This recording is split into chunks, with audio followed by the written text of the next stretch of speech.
Welcome back, ladies and gentlemen, to the People's Silent Speaker podcast. I'm so glad that you could join us and that you could be able to listen to our podcast today. So, first off, we're going to start with a video, and I mean, really, you just need to hear the sound for this. I mean, the video kind of only emphasizes it. So, we're going to get right into that. Let me show you it right here. It's from Florida at a school. My school had a walkout today because of the Don't Say Gay bill in XL, and this is how it went.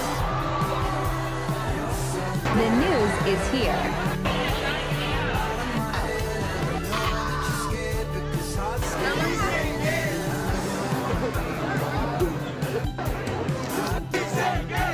We say gay!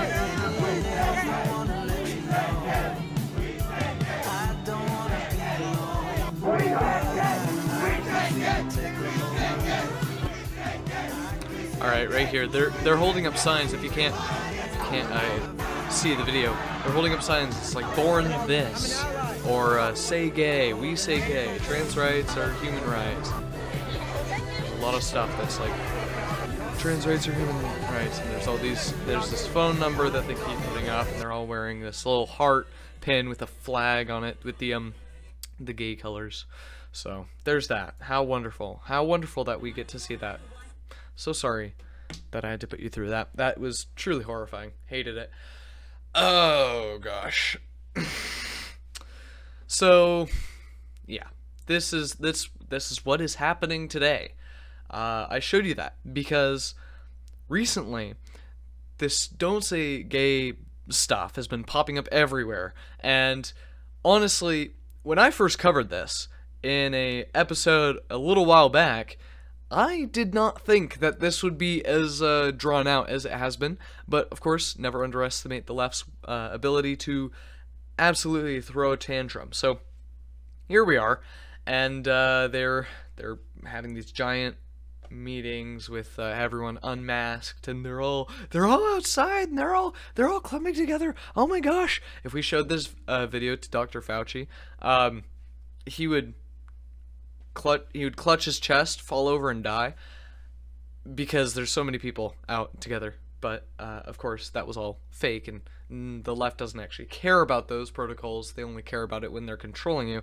So yeah, it's fun. There's all these organized little marches. There's a school called Doss Elementary who had a gay week or something like that. This is in Texas, Austin, though.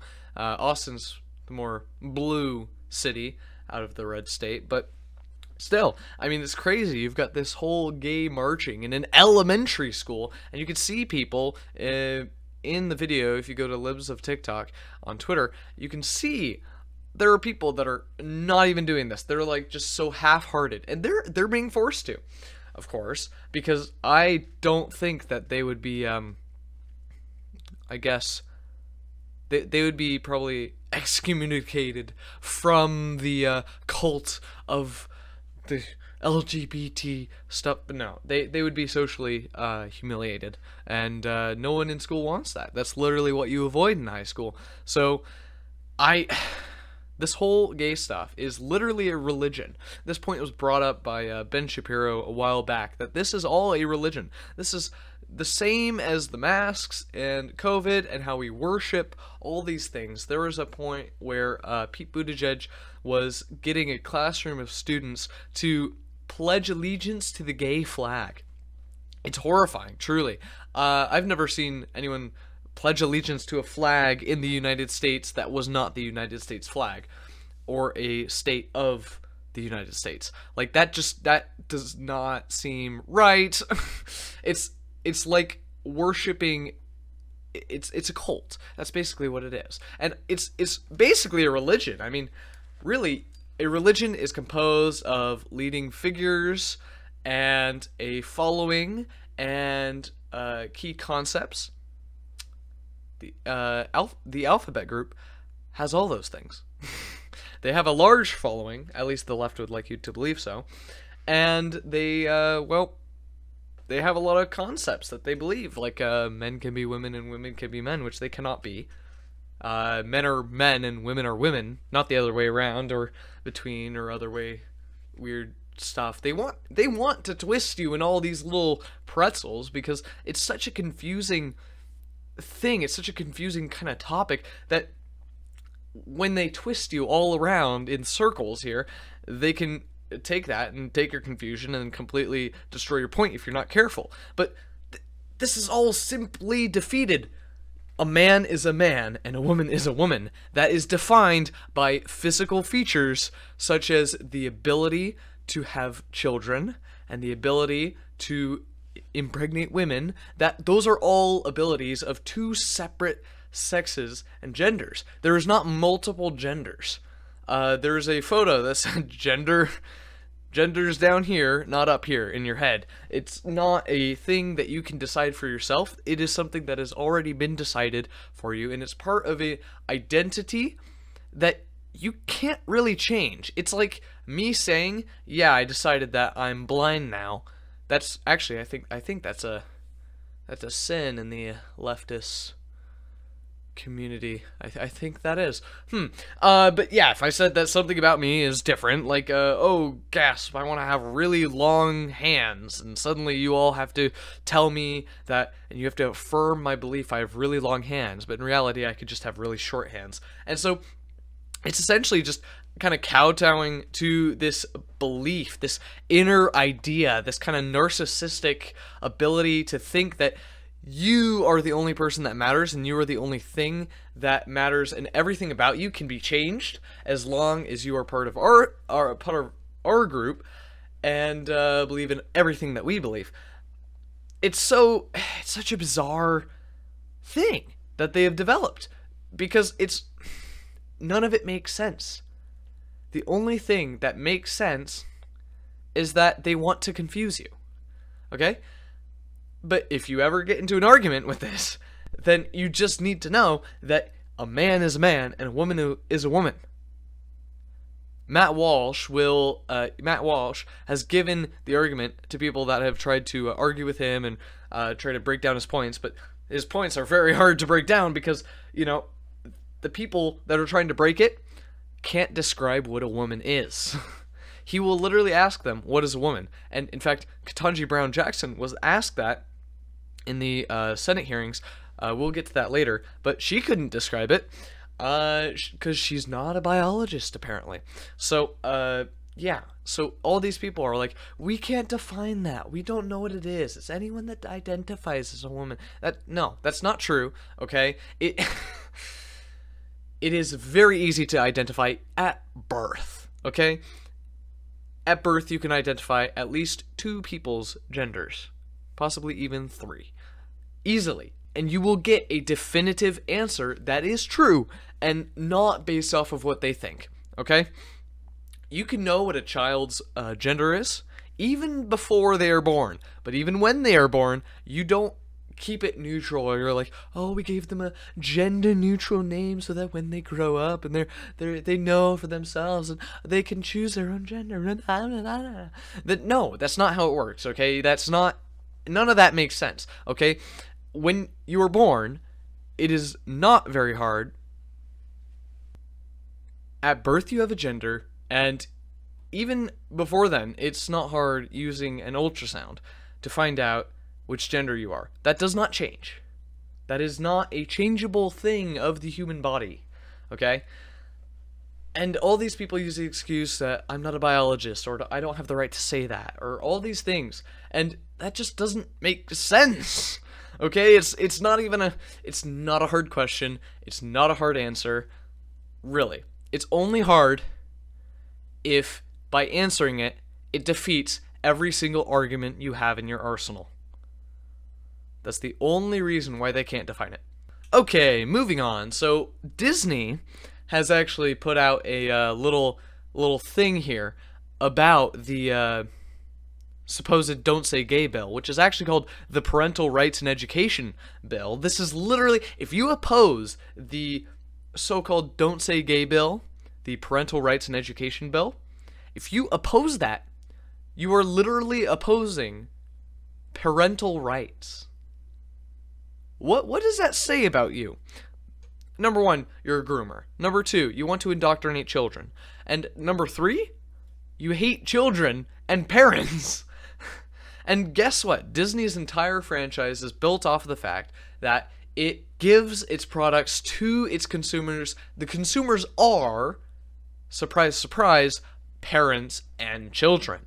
Now, the thing is that when they're opposing this, they are literally saying to the parents, we hate you, and we love this tiny little group more than we do any of you, even though you are the group that we should be focusing on the most, because you are the reason why we still exist.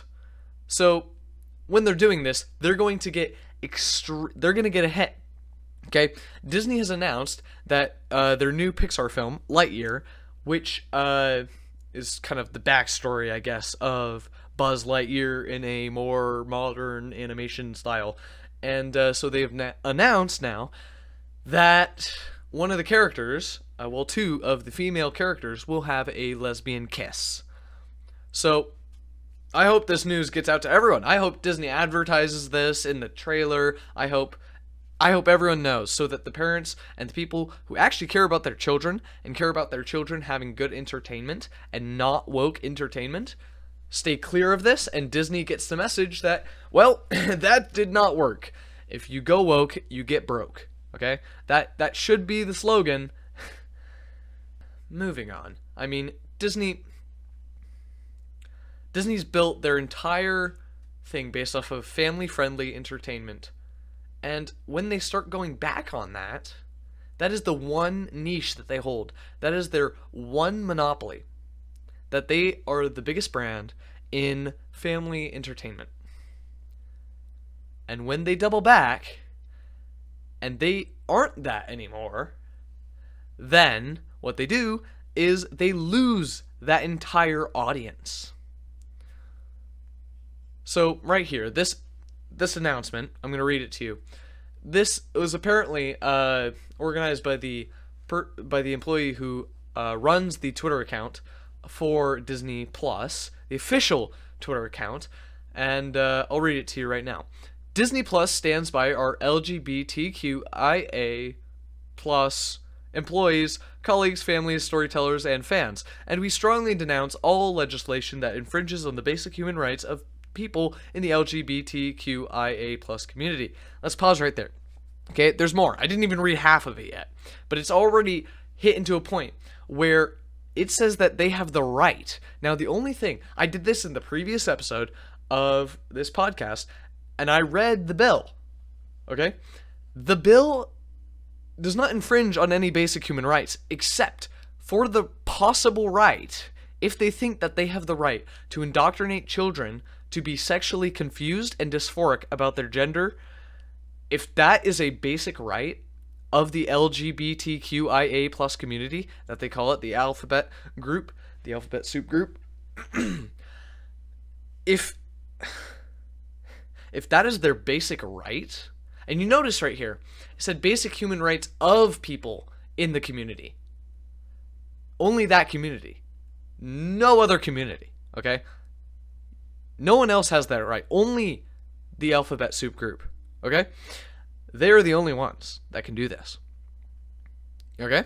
So that basically is saying that any groomers that would like to confuse your children or do anything that is just absolutely terrible for your children to have in literally when they are 10.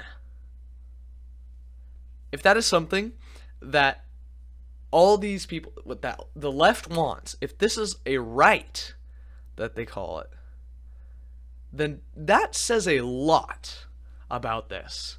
Just think about that for a moment. It's only for that community.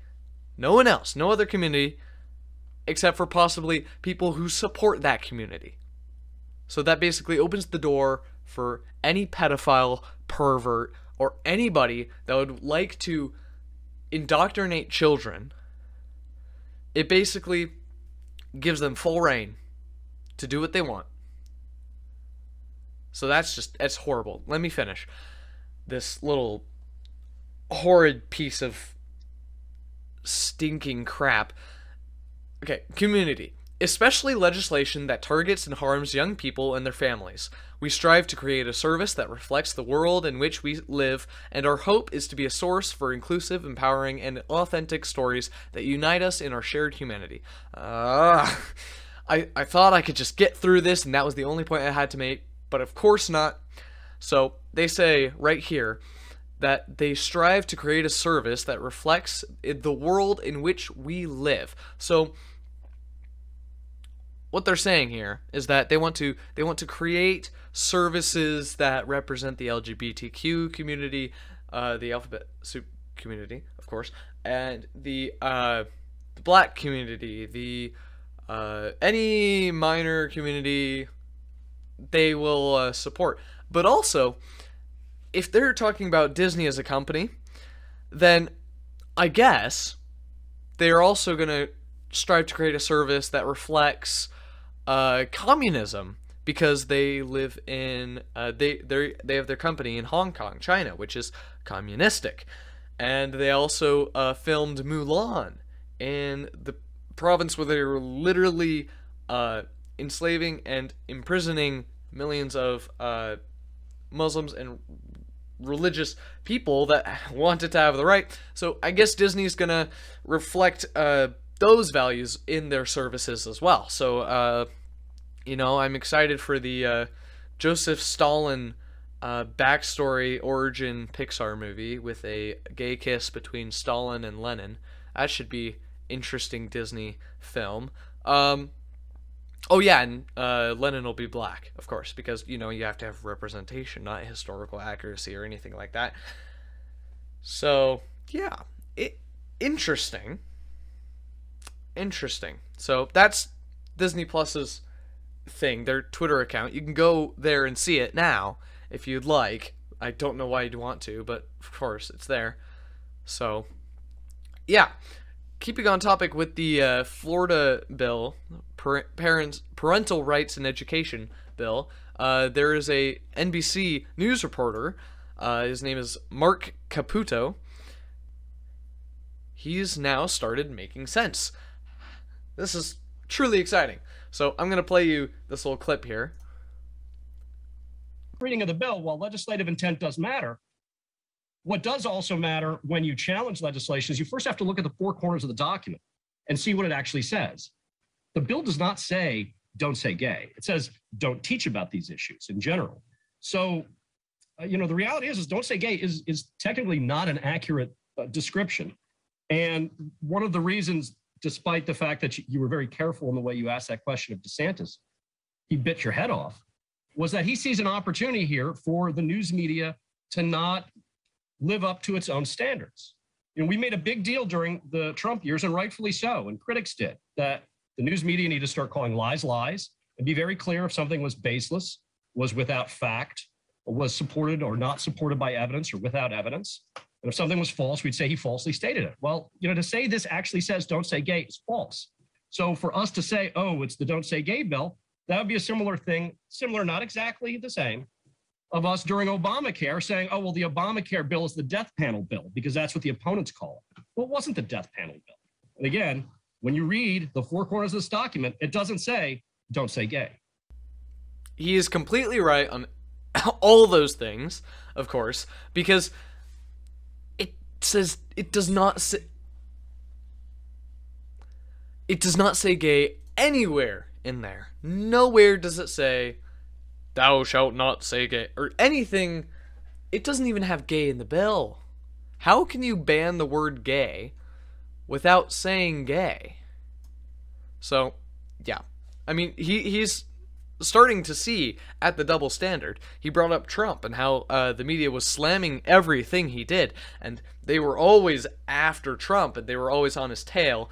And I mean, this guy has seen that, and he's looking at what is happening now, and he's seeing that the mainstream media is not doing the same thing that it did just a couple years ago. So he's seeing the double standard. Hopefully other people are too, because this is very evident. I mean, the mainstream media is incredibly biased, and if you bothered watching CNN 10, or just CNN in general, then it's all biased. I mean, it's all biased to the left because they are left-wing media. So, yeah, this guy's starting to see through it, and hopefully more of the American public does, and maybe something will actually be done about it. Maybe these news channels will actually start losing business. So, yeah, that's really, really enjoyable that he's actually starting to make sense and that he's seeing through this curtain that the left has put up. So, we're going to move on to a very recent subject, is Ketanji Brown Jackson. She has been interviewed a few days ago, or depending on when this will come out. She's been interviewed by the Senate first day, and so a lot of things have been brought up. So Senator Marshall, gonna have to get a refresh on the name, but they've provided information about Ketanji Brown Jackson and about the specific cases that Ketanji Brown Jackson has done while she has served as a judge. So, number one is that when there's data, this is pure data, this is fact, there's nothing slandering about it, that the left has called this slander, and it's all, it's calling for the murder of Ketanji Brown Jackson. This is not slander, this is fact. And it's that Ketanji Brown Jackson, when she was faced with a convicted pedophile who was found to have child pornography in their possession, even Democrats suggested 2 years in prison. But Jackson, she thought 3 months was going to be enough. So it's bizarre. She also said that she wants to understand what she called a different kind of pedophile, or a different group, one that uses this child pornography, this is a crime, and she is letting people off the hook with such a light sentence that they're just going to go back to doing it. And she has said that she wants to understand a different group, one that uses child pornography as a type of collecting card, like baseball cards. Like that is so morbid and disgusting that this is the person that is being nominated. And let's be honest, Biden did not nominate her for anything but the color of her skin and the fact that she is a woman. That is the only thing, that is all the criteria that Biden has set for his nominee. Well, actually, also that they will always support left-wing agenda when faced with that kind of decision. But that was the entire criteria. Biden did not care about anything else. And Ketanji Brown Jackson was the one that he chose. And the thing is that she's literally letting off pedophiles off the hook. So what's that going to look like in a Supreme Court? Okay? If there is a case that is like what she has faced before, she's going to let it off the hook so light that it will be not even a slap on the wrist for these people, for these convicts. It's horrifying, especially that part where she said that she wants to understand a new group, that this new group is different. That's not true. A pedophile is a pedophile. There is no there's no real in between. You either are a pedophile or you're not. This is a really bipolar kind of thing. It's not like, it's not in between. There's no gray area. It's yes or no.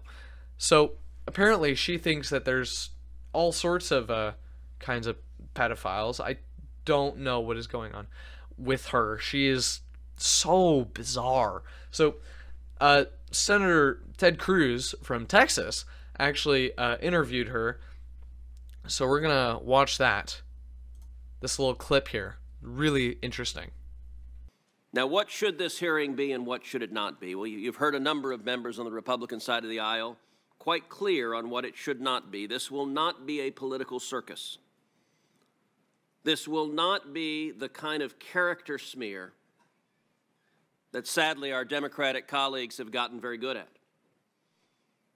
And it's important to note, a couple of years ago I was doing my weekly podcast, and I was on with a noted liberal intellectual who made a comment something to the effect of, well, both sides do this. Both sides smear Supreme Court justices. And I was forced to laugh out loud and say, look, I understand that's a pretty good talking point. It just happens not to be true. It is only one side of the aisle, the Democratic aisle, that went so into the gutter with Judge Robert Bork that they invented a new verb, to bork someone. It is only one side of the aisle that with Justice Clarence Thomas was so reprehensible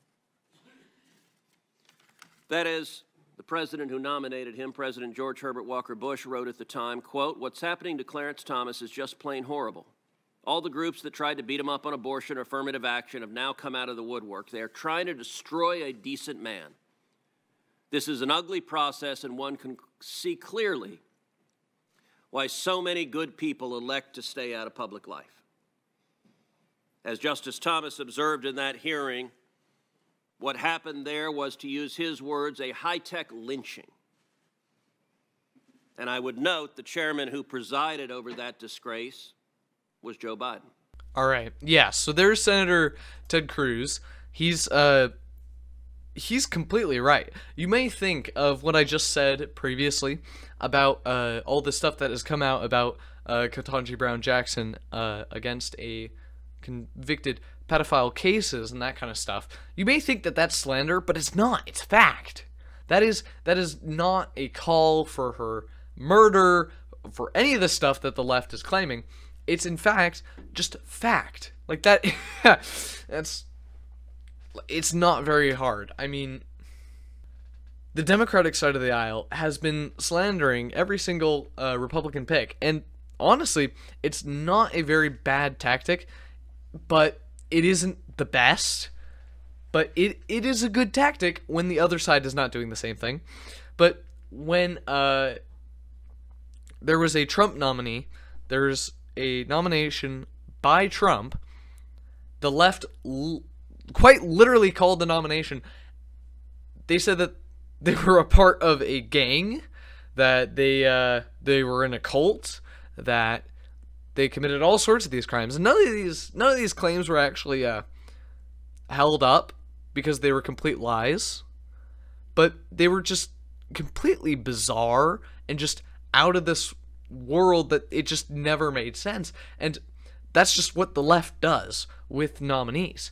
And so when we do nominations, when the Republican Senate interviews a Democratic nominee, then what happens is it's much more of a play nice and play fair. And honestly, when we're fighting up against a group such as the left that is doing this, they're slandering. When they are doing that, and we're going up against a group that is doing that, the only way to really fight back is kind of fire with fire. But conservatives don't really do that. Instead, like Ted Cruz said, it's not really a political issue, but it still is, and it should be. But anyways, that's all the news I have for you all today. Thank you so much for listening. Thank you for your time, and have a wonderful day. And don't forget to hit the subscribe button to the podcast, and don't forget to check us out on YouTube, where we will be posting videos, and don't forget to get notified every time that we upload a podcast so that you can always be informed about the current news of today. Thank you so much. Have a wonderful day.